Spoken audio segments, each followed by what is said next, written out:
देखने और सुनने वालों की खिदमत में मेरा सलाम। अक्ल, किस्मत, तदबीर व तकदीर में अव्वल से जंग जारी है और मजबूरन इंसान हमेशा किस्मत के रहम करम पर होता है। इस अकायद का मरकज़ी तख़य्युल भी यही है। कौन कह सकता है कि बनी हुए इंसान को अकल, तबाही और मौत के दाने पर ले आई है, वहाँ इसकी किस्मत यावरी करेगी या उसे वैंग की तरह बचा लेगी या इसकी तबाही का तमाशा देखेगी। लब्बास सिल चुका तो लड़की के मुजस्मे को पहनाया और मुझे आवाज़ दी, अब मेरी बारी थी। और मेरी नज़र मुजस्मे पर पड़ी तो मैंने उसे दरियाफ्त किया कि ये क्या है। मुतराश ने आसानी से वक्त गुजारने की गर्ज से लड़की का मुजस्मा तैयार किया। मैंने उसे लिबास पहना दिया। अगर तुम भी आसानी से अपना वक्त गुजारना चाहते हो तो इसे बोलना सिखा दो। और वाकई मैंने लड़की के मुजस्मे को बोलना सिखा दिया। सुबह जब मेरी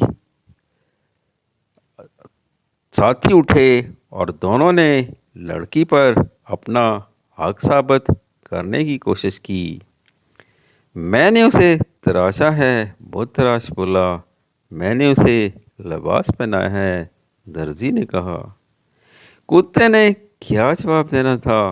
शहजादी फौरन बोल उठी, तुम ही लड़की के असल हकदार हो। मुतराश का बेजान मुजस्मा किस काम का और दर्जी के लिबास का क्या फ़ायदा। तुमने उसे ज़बान दी और ज़िंदगी दी, इसलिए लड़की पर तुम्हारा हक है। आपने अपना फैसला खुद ही सुना दिया। वेंग ने खुशी से कहा, मैंने आपको ज़िंदगी दी, इसलिए अब आप मेरी हैं। ये सुनकर बादशाह का मशीर बोला, जहाँ पना तुमको इनाम व इकराम से माला माल कर देंगे, क्योंकि तुमने शहजादी की ज़बान खोलने में कामयाब रहे हो। चूँकि तुम नीच ज़ात से तल्लक रखते हो, इसलिए शहजादी तुम्हारी बीवी नहीं हो सकती। मगर वैम ने मशीर की इन बातों की तरफ कोई तवज्जो न दी। हाँ, तुम नीच ज़ात से तल्लक रखते हो, माँ बदौलत अपनी बेटी की शादी तो हमसे नहीं कर सकते। इसकी बजाय तुम्हें बेपनाह इनाम दिया जाएगा, बादशाह ने कहा। वैंग ने इनाम की तरफ कोई ध्यान न दिया और कहने लगा, बादशाह सलामत, आपने बगैर किसी शर्त के ये वादा किया था, जो कोई भी मेरी बेटी की ज़बान खोलेगा उसी शख्स से शादी की शहजादी की शादी होगी। बादशाह के अल्फाज कानून की हैसियत रखते हैं।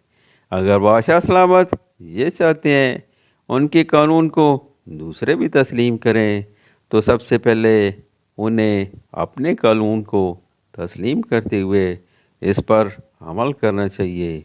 इसलिए असूलन जहाँपनाह को अपनी बेटी की शादी मुझसे ज़रूर करनी चाहिए। इसकी मुश्कें कस तो दूसरा मशीर चिल्लाया, जो शख्स ये कहता है बादशाह को ये ज़रूर करना है, वो बादशाह सलामत की बेहुरमती के जुर्म का इर्तिकाब करता है। वो इस काबिल है कि उसकी गर्दन फ़ौरन मार दी जाए। ठीक है, मुजरम को मौत के घाट उतार दिया जाए, बादशाह ने हुक्म दिया।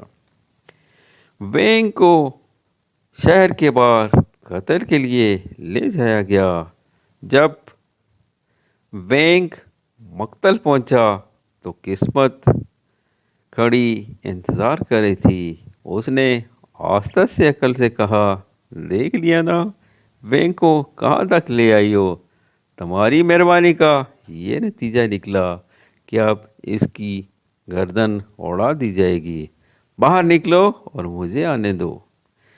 جونی قسمت وینگ میں داخل ہوئی تو جلاد کی تلوار وینگ کی گردن کی بجائے لکڑی پر پڑی اور تلوار کے دو ٹکڑے ہو گئے۔ ایسا معلوم ہوتا کہ تلوار کو پکڑ کر کسی نے دو ٹکڑے کر دیے ہیں۔ ابھی جلاد کے لیے دوسری تلوار لائی جا رہی تھی کہ شہر کی سمت سے ایک شاہی غلانچی طوطی بجاتا اور سفید جھنڈی ہلاتا سرپت دوڑتے ہوئے گھوڑے پر نمودار ہوا۔ اس کے پیچھے شاہی گاڑی گھر دوڑاتی آ رہی تھی۔ یکا اس تبدیلی کی وجہ یہ تھی شہزادی نے بادشاہ کو سمجھایا کہ وینگ سچ کہتا ہے، بادشاہ کو وعدہ خلافی نہیں کرنی چاہیے۔ اگر وینگ نیچ کے ساتھ کا ہے تو اسے بڑی آسانی سے شہزادے کا اعزاز بخشا جا سکتا ہے۔ بادشاہ نے شہزادی کی بات تسلیم کر لی اور حکم دیا کہ وینگ کو واپس محل لایا جائے اور اسے شہزادے کا اعزاز دیا جائے۔ اس وقت خاص شاہی گاڑی وینگ کو قتل گاہ سے لانے کے لیے روانہ کی گئی۔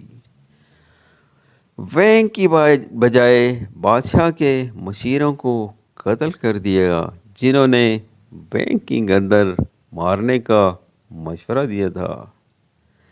چند دن کے بعد اسی گاڑی میں شہزادی کی شادی کا جلوس نکلا۔ عقل بھی تماشائیوں میں کھڑی جلوس دیکھ رہی تھی، یہ سوچتے ہوئے قسمت اسے کہیں دیکھ نہ لے۔ اس نے فوراً اپنا سر جھکا لیا اور وہاں سے ہٹ گئی جیسے اس پر یک پانی پھینکا گیا ہو۔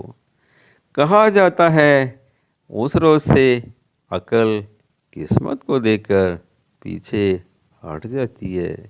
اجازت اس دعا کے ساتھ کہ اللہ ہمیں خوش قسمت لوگوں میں شامل رکھے، آمین۔